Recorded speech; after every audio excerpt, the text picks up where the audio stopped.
So that's photos. Let's take a look at our music collection. Built-in iPod, and here's all my albums. And I can just scroll through my albums and find something I like. When I see something I like, I just tap on it and say, you know, let's play a song. See the album artwork, you know?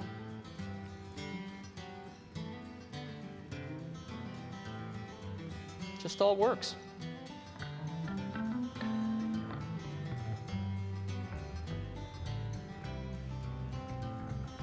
I lit up from Reno, I was trailed by 20 hounds.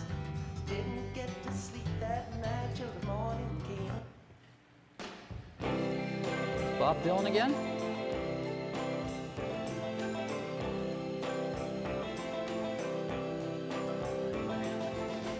So again, a great way to enjoy your music on your iPad, your whole music collection. Let me show you a few other things. The iTunes Store. Again, built right in. I can sample music, discover songs, buy them. So here I'm.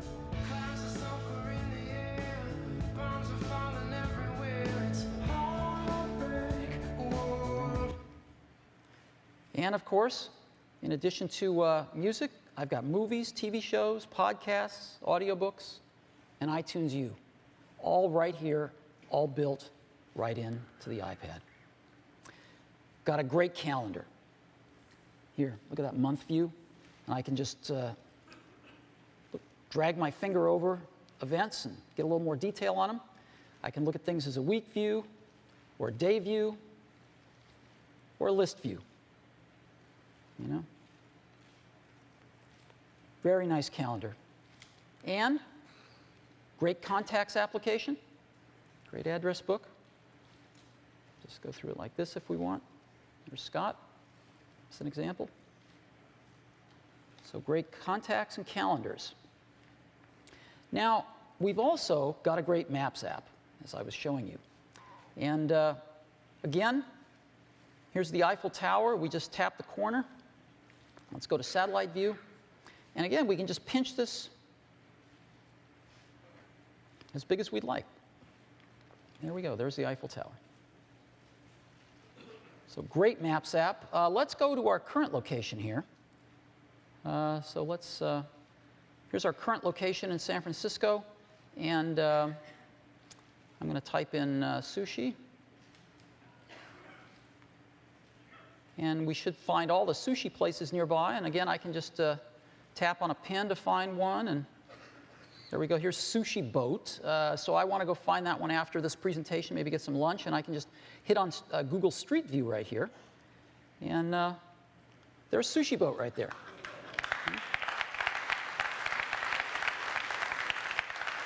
So I'll probably have a pretty easy time finding Sushi Boat as I go get some sushi. All right. So that's Maps. Now let me show you video. Video is wonderful. Let's go to YouTube. And I'm going to pick a clip called Wet and Woofy that I know is in high def on YouTube. And here it is. And again, I can even go full screen here. Go into landscape. Look at that. That's off of YouTube. Isn't that incredible?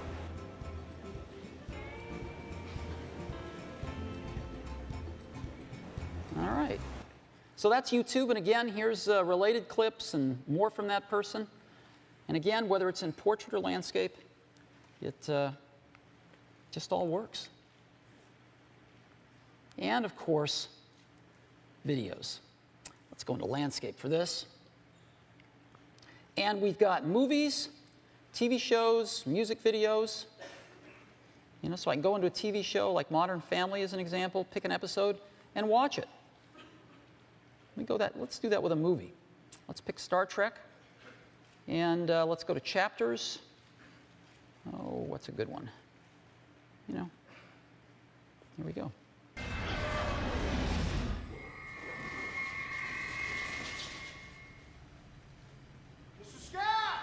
And again, I can scrub through if I want to.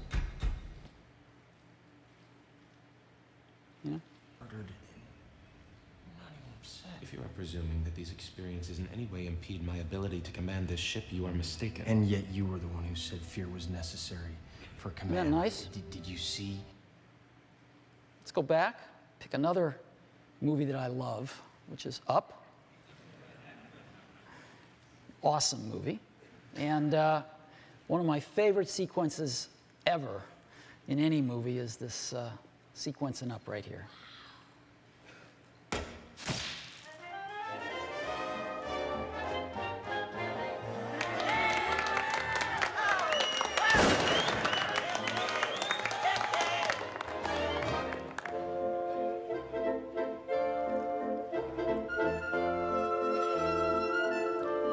And you can tap to fill the screen if you'd like.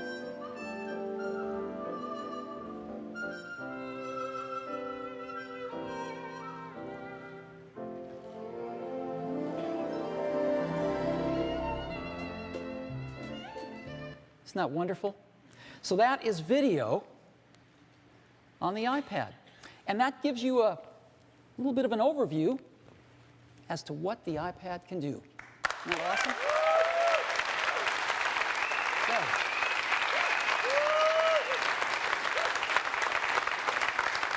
I have to say, though, watching it is nothing like getting one in your hands and feeling all of that just right in your hands and right underneath your fingertips. So let's go back to the hardware a little bit. The iPad is really thin. It's a ½ an inch thin. And it weighs just 1.5 pounds. That is thinner and lighter than any netbook. And it's got a gorgeous 9.7-inch IPS display. Super high quality display using IPS technology so you get great angle of view as well. Very high quality display. And as you know, Apple builds the best capacitive multi-touch sensors in the world. Married to our great display, it's terrific. Super responsive, super precise.